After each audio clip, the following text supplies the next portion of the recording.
Muito bom dia, muito bom domingo para todos vocês. Espero que estejam todos bem. Já receberam algumas redações corrigidas, né? Já devem estar começando a sofrer um pouquinho, mas vida que segue, vamos em frente, que hoje a gente vai falar de norma culta. Porém, antes de nós começarmos a aula, eu quero fazer a indicação de um livro. Aliás, é um livro que esteve o ano passado todo aqui nas indicações de leitura, vai estar em 2019, vai estar em 2020, porque é um livro que eu acho ele muito completo e é um livro que ajudou muitos meus alunos no ano passado a escreverem essa redação. Quem me segue no Instagram sabe que eu tive notas, né? Meus alunos tiveram notas sensacionais. Eu ainda nem terminei de postar todas porque não tem dado tempo, vou postar. Se tem alguém aí que tá esperando eu postar a nota do ano passado, pode aguardar que eu vou postar. Estamos esperando também saírem os espelhos para a gente ver o que os alunos fizeram. Muitos alunos citaram o livro que eu vou falar. Quando vocês se depararam com esse tema, a manipulação do comportamento do usuário pelo controle de dados nas redes sociais, certo? Bom, o livro do qual eu estou falando não poderia deixar de ser o 1984. Por que eu quero indicar esse livro para vocês? Bom, vocês que fizeram o Enem no ano passado, naquele murmurinho, né, todo mundo falando, vai ser sobre preconceito linguístico, vai ser sobre isso, vai ser sobre aquilo. Não se enganem, todos os anos, e vai acontecer isso em 2019 também. Em setembro, sai um monte de fofoca, um monte de comentários sobre o tema. Isso já é muito clichê, inclusive, tá, gente? Eu que já tô nessa vida de cursinho aí há muitos anos, a long time ago, eu sei disso, eu já não me surpreendo mais. Mas eu sei que vocês que são novinhos aqui, e ainda bem que são novinhos, né, que a gente espera que não fique muito tempo, vocês às vezes se assustam um pouco, mas não precisam se preocupar. E claro, quando saírem as fofocas, né, as fake news sobre o Enem de 2019, eu vou falar para vocês a minha opinião a respeito, tá bem? Bom, vamos agora falar do livro 1984, tá aí na tela para vocês. Eu sou muito tecnológica, diga-se de passagem, não é verdade? E eu quero falar para vocês, contar um pouco para vocês desse livro e por que esse livro é tão sensacional. Bom, esse livro foi escrito em 1949 por George Orwell, um jornalista que escreveu uma distopia. Como assim, uma distopia? Ele imaginava um futuro hipotético que seria dessa forma, mas vejam, não um futuro bom, um futuro negativo, no qual nós viveríamos totalmente condicionado pelas câmeras de vigilância. E não estamos hoje, em 2019, totalmente condicionado pelas câmeras de segurança? Pois é, aqui no livro, aqui na obra, que é filme também, caso vocês queiram, podem assistir o filme, o Winston é o nosso personagem principal e ele, no meio da trama, ele se apaixona. E é muito complicado viver um amor dentro da obra. Por quê? Porque todos os passos são vigiados pelo grande irmão. Não à toa, não é uma coincidência o nome Big Brother. Aliás, crianças, eu quero fazer um parênteses aqui na indicação do livro. É claro que vocês nunca, jamais, em hipótese alguma, vocês vão citar Caldeirão do Hulk, Big Brother, A Fazenda, Pânico na TV. Nem sei se existe isso ainda, né? Mas esses dias atrás eu vi uma reportagem sobre a existência e eu queria que vocês me respondessem. É verdade que existe um programa ainda em 2019 chamado Big Brother Brasil? Gente, me falta palavras, esse infortúnio de televisivo no Brasil acontece há 19 anos. E eu pergunto pra vocês, ainda há gente que assiste esse tipo de programa? E eu acredito que infelizmente há. Na verdade, eu fiquei sabendo que ele existia porque houve uma polêmica na internet sobre alguns comportamentos racistas, homofóbicos também, né? E aí eu fui me informar sobre esse comportamento para assistir o que estava acontecendo. E de fato eu vi alguns comentários nada bacanas. Eu não vou mostrar aqui para vocês esses comentários porque eles não vão contribuir em nada com a nossa argumentação. Até porque se o tema for sobre homofobia ou sobre racismo, nós não vamos citar, haja vista a quantidade de recursos que nós temos, um exemplo do Big Brother, claro, né? Por quê? Porque é senso comum, porque é podre, porque vai deixar sua redação péssima, porque vai mostrar que seu repertório cultural é super limitado. Mas, em outras palavras, o livro que vocês estão vendo aqui na tela, ele trata sobre isso, sobre uma vigilância. Todo mundo tem que trabalhar para o governo, todo mundo tem que dar satisfação para o governo, todo mundo é condicionado ao governo. Até dentro da sua própria casa, você é condicionado àquilo que o governo pede, exige, manda, tudo bem? As pessoas não podem se relacionar, as pessoas são vigiadas dentro de casa, inclusive pelos próprios filhos, porque há dentro da escola, dentro dos ambientes escolares, uma massificação do pensamento daquela criança. Você deve bater continência para o governo todos os dias. Você não pode andar em determinadas ruas, você não pode andar com determinadas pessoas, você não pode ir em determinados lugares. A todo momento, o grande irmão está te vigiando. Bom, Pri, mas o que isso tem a ver com o Enem do ano passado? Tudo. Por quê? Porque o tema da redação do ano passado tratou justamente sobre essa manipulação. Esse fato de nós estarmos em vigilância constante. Ou seja, eu pesquiso na internet um pacote de viagens para Poconé, Jangada e Livramento. São cidades próximas aqui em Cuiabá. Automaticamente todas as minhas redes sociais, elas acabam me oferecendo esse tipo de pacote. Isso chama controle de emoções, manipulação de emoções, que quem era meu aluno em 2018 me ouviu falar nas últimas aulas, no aulão também sobre isso, certo? Aquele aluno que ficou só preso a fake news, ele não atendeu ao tema. Mas o aluno que usou 1984, ele se deu bem para falar do quê? Que a obra A Distopia 1984 de George Orwell, lá em 49, já imaginava uma situação como essa. E hoje, de fato, estamos vivendo isso em todos os lugares, inclusive na internet. Ou seja, crianças, há uma teoria da conspiração, que eu não sei se é conspiração ou não, mas dizem que até o nosso celular, até o que nós falamos perto do nosso celular, o nosso celular acaba absorvendo essas informações. Então, é muito mais fácil, por exemplo, vamos supor que eu esteja pensando em ir para a Grécia. E eu fico falando perto do celular da Grécia, eu quero ir para a Grécia, vamos para a Grécia e tudo mais. É normal, de acordo com essa teoria, que eu não sei se é da conspiração ou não, que com o passar do tempo, o meu celular comece a me dar, as minhas redes sociais comecem a me oferecer esse tipo de pacote para a Grécia. Bom, eu não sei se é verdade ou não, mas esses dias eu estava falando muito sobre um determinado lugar que eu desejo conhecer em 2019. E ao acordar, liguei meu computador e estava lá um pacote para aquele lugar. Na hora, eu falei pro meu marido, olha, eu não sei se é teoria da conspiração ou não, mas estava ali o pacote para aquele lugar mesmo, assim como ele havia me dito que há esse tipo de manipulação acontecendo. Enfim, Pri, vamos parar de pensar no Enem de 2018, vamos pensar agora no 19. Mas você acha que esse livro pode realmente contribuir comigo em 2019? Criançada, eu quero dizer para vocês que eu acho que esse livro ele pode contribuir com vocês sempre. Essa é a grande verdade, tá bem? Se não vai contribuir necessariamente para o tema da redação, vai contribuir para você pensar a que nível de manipulação nós estamos suscetíveis. Quem tentou nos alertar recentemente é o meu crush. Gente, pensa num crush. Esse é meu crush mesmo, tá? Mas muito, muito, muito. Que é o Edward Snowden. Esse homem lindo e maravilhoso. Esse homem aqui, não sei se vocês já assistiram ou não, o filme dele chama Snowden, inclusive. E eu vou deixar um trechinho dele para vocês conhecerem só um pedacinho. Foi ele, o agente da CIA, o agente norte-americano, que revelou para o mundo inteiro o que os Estados Unidos estavam fazendo, ou seja, o que a CIA estava fazendo com todos os bancos, com todo o banco de dados que ela tem. Ou seja, aquela câmera que tem no seu notebook, que fica às vezes ali à toa, ele denunciou que você pode estar sendo gravado dentro da sua própria casa, assim como eu acabei de falar para vocês do aparelho de celular.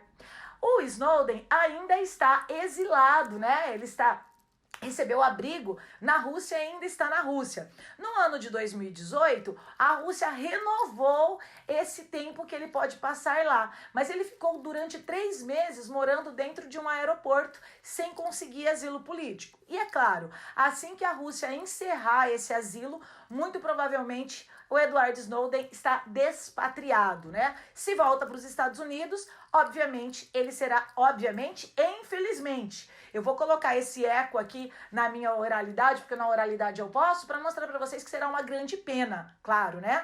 Por quê? Porque muitas pessoas consideram que o ato dele foi de traição. Eu, na minha opinião, foi um ato de coragem. E você? Ele é um herói, na minha opinião. E para você, o que ele é? Bom, você só vai conseguir saber realmente o que ele é se você conhecer um pouquinho da história dele. E é isso que a gente vai fazer agora. Vamos lá. Larger language.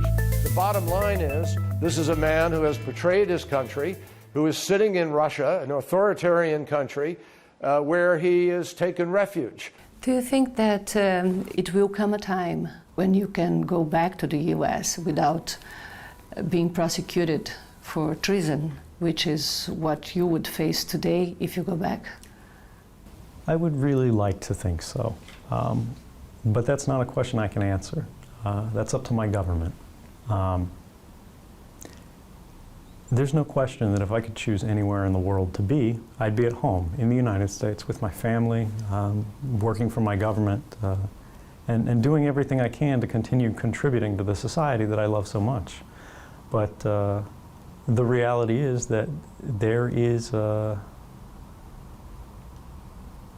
great resistance in some areas of government in the United States, in some agencies of government, where if an official is embarrassed by the policies that they promoted, that they tried to keep secret so the public wouldn't find out, and then they're revealed, they can use their authorities to make things very uncomfortable for someone. Journalists have been asking the government again and again and again, can you show that anyone was hurt, that anyone was killed, that any lives were lost, that there was any harm or any danger caused by these disclosures? And they've never been able to show a single example, even though they've been asked again and again and again.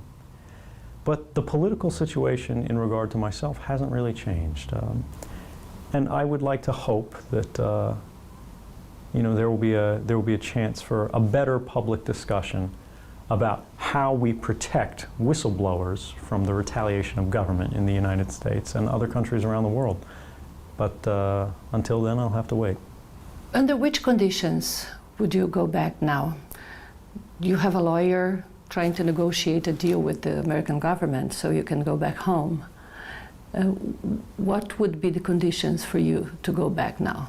My legal team has a representative for the government to contact us to be able to have discussions. If the government believes we can help them protect some material, if they think we can contribute in some way, or if they are interested in coming to some kind of resolution that serves the national interest and is fair to all parties, which I think is clear. I don't think the United States government gains anything from trapping me in Russia, and I certainly don't prefer to be trapped in a foreign country. But as far as conditions, that's not for me to say. That's up to the government.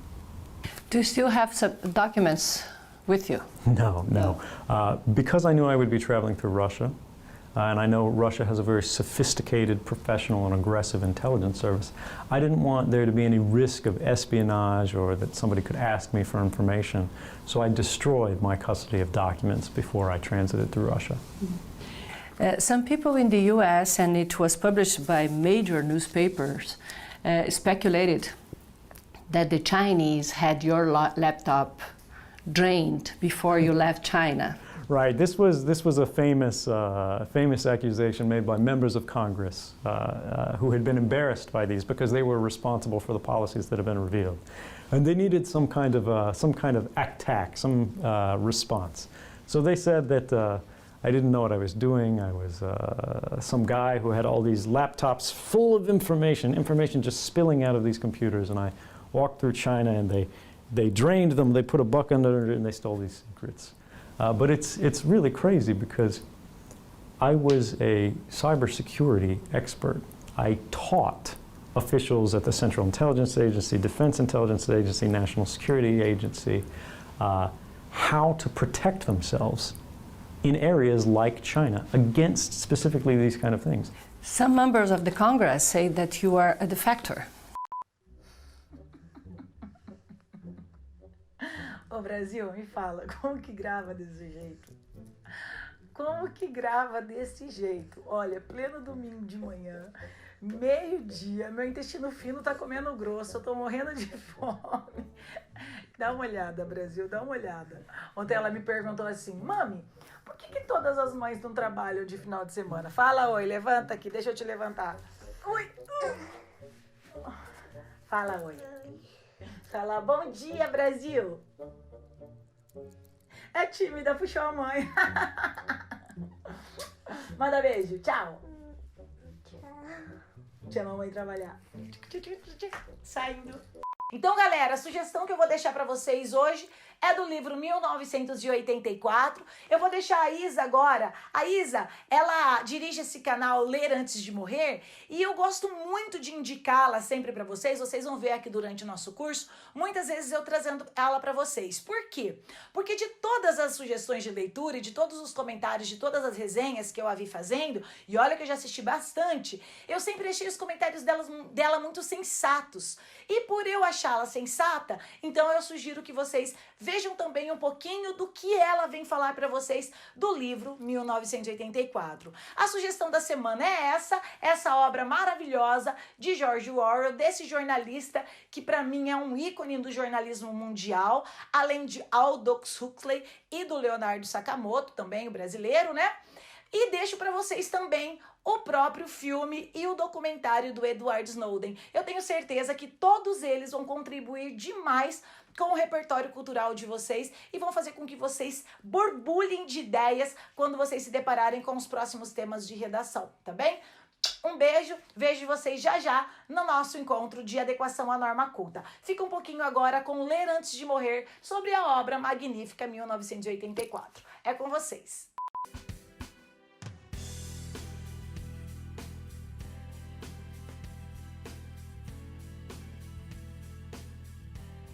Você talvez nunca tenha lido, talvez você até nem tenha ouvido falar, mas eu tenho certeza que você conhece o subproduto cultural mais famoso de 1984.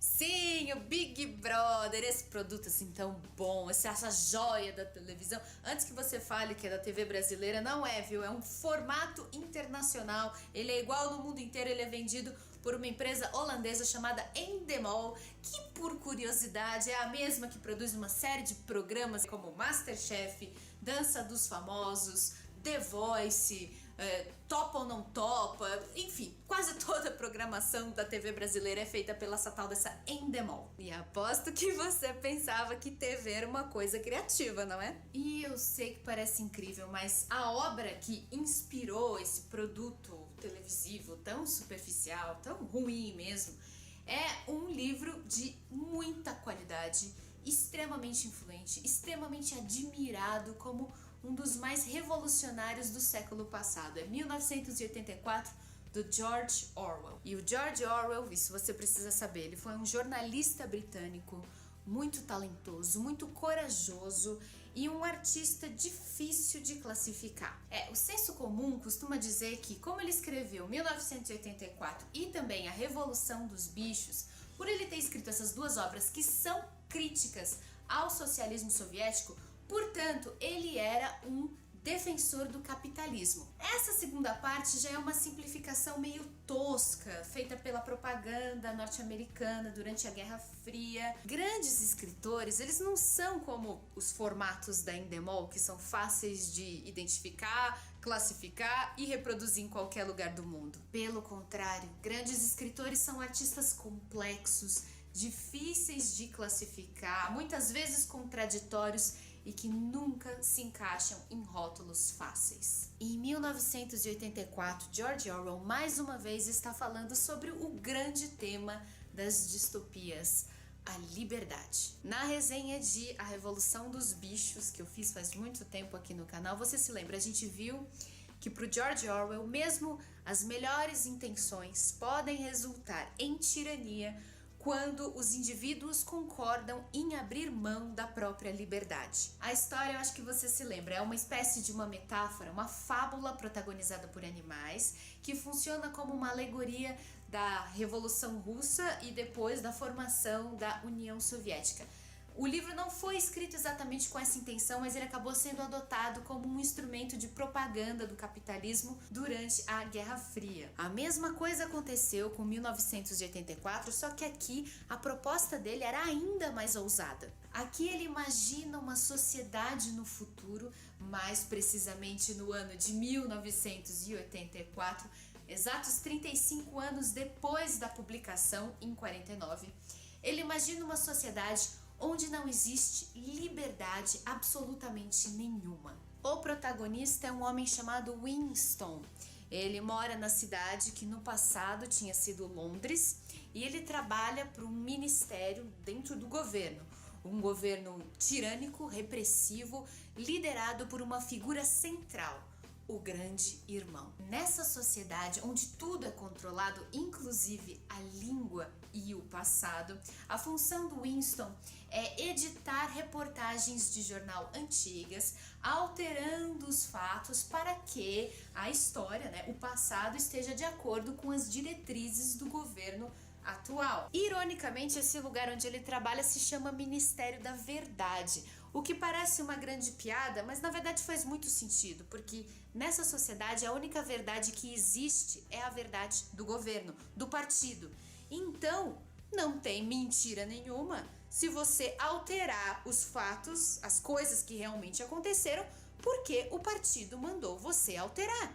Essa é a única verdade que importa. E tem outras coisas muito estranhas nesse futuro que o George Orwell imaginou.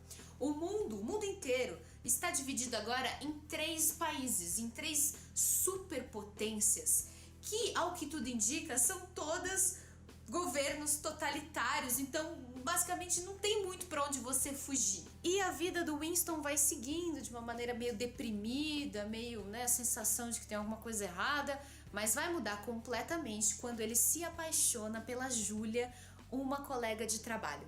Agora, essa paixão, esse amor tem 2 problemas. Primeiro, o governo não gosta muito que as pessoas criem vínculos de amor e de amizade umas com as outras. O motivo, ora, não podia ser mais óbvio. As pessoas só podem amar o Grande Irmão, claro. Para você entender o tamanho do poder desse novo governo, imagine que cada cidadão tem na sua casa uma tela que fica exibindo a cara do Grande Irmão, ou então fica exibindo propaganda do governo 24 horas por dia. Essa tela não é como a televisão que você só assiste, ela assiste você também. Então tudo que você faz dentro da sua própria casa e também em qualquer lugar público é vigiado. Se você resolve cabular aula, se você vai ao banheiro, se você tenta se matar, tudo é rigorosamente vigiado e lá não tem edredom como no Big Brother. Aliás, você já conseguiu entender, por que o Big Brother se chama Big Brother? Grande Irmão, Big Brother.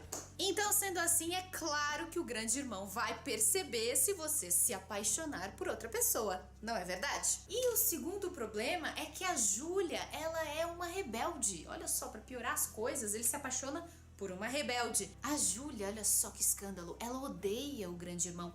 Isso por si só já é um crime condenável até com a morte, viu? E existe para isso uma instituição chamada Polícia do Pensamento. Se ela for denunciada por odiar o Grande Irmão, ela pode ser condenada até mesmo à morte. Mas o Winston se apaixona por ela, eles vivem um caso muito bonito, um sentimento muito verdadeiro, e ela vai ensinar para ele tudo que ela sabe sobre os rebeldes. Existe um pequeno movimento de rebeldia, ela vai inserir o Winston nesse movimento, ela vai transformar ele em um elemento subversivo, um inimigo do Grande Irmão. Agora eu pergunto, tem como isso dar certo? É o que você vai ter que ler para descobrir. E eu te digo uma coisa, se essa realidade que eu te falei sobre 1984 parece apavorante, porque é mesmo apavorante, ela fica ainda pior com as releituras mais modernas dessa obra que acrescentam as nossas tecnologias, as novas tecnologias. 1984 é tão influente, até hoje, 70 anos depois,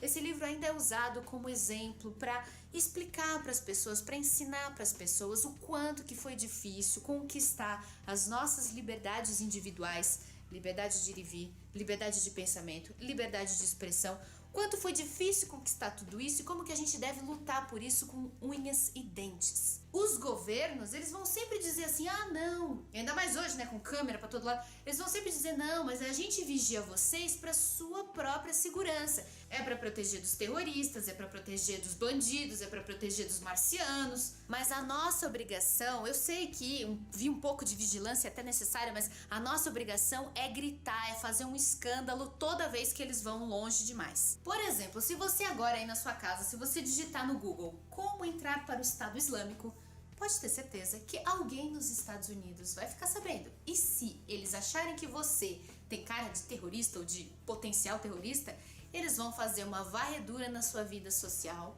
na sua vida virtual, na sua conta no banco. Eles vão virar a sua vida de cabeça para baixo, até mesmo a sua webcam. Sim, essa que tá aí na frente do seu laptop, do seu celular. Eles conseguem entrar na sua webcam, assistir o que você está fazendo nesse exato instante e sem nem mesmo acender aquela luzinha verde. Quem revelou para o mundo que tudo isso é real, não é teoria da conspiração, e que apresentou provas de tudo isso, com direito até mesmo a um pedido de desculpas do governo americano, foi o Edward Snowden, um cara que trabalhou durante anos para as agências de segurança norte-americanas, então ele sabe do que está falando. E isso foi no governo americano, gente. O país provavelmente mais livre do mundo, apesar de tudo isso. O país que reconhece as liberdades na Constituição, que tenta respeitar. Eu fico me perguntando o que não deve ser que acontece na China, na Rússia, na Coreia do Norte, claro. E aí, o mundo já é orwelliano, não é? Sabe o que vai acontecer com o Edward Snowden agora que ele revelou a verdade para o mundo, sendo considerado por muita gente um herói? Sabe o que vai acontecer com ele? Ele tá foragido. Se ele puser o pé nos Estados Unidos nesse exato instante, ele vai pra cadeia pro resto da vida e tem muita gente que fala em pena de morte pra ele. O que me leva a crer que o Snowden é uma espécie de Winston da vida real. Eu só fico aqui torcendo pra ele não ter o mesmo destino que o Winston teve. E para saber mais sobre esse livro, se você ficou curioso, quiser comprar, use os links que eu deixo aqui embaixo de diferentes livrarias que você vai estar ajudando a financiar o canal. Espero que vocês tenham gostado dessa resenha, né, tão pedida durante toda a vida do canal. E a gente se vê então no próximo vídeo. Até mais!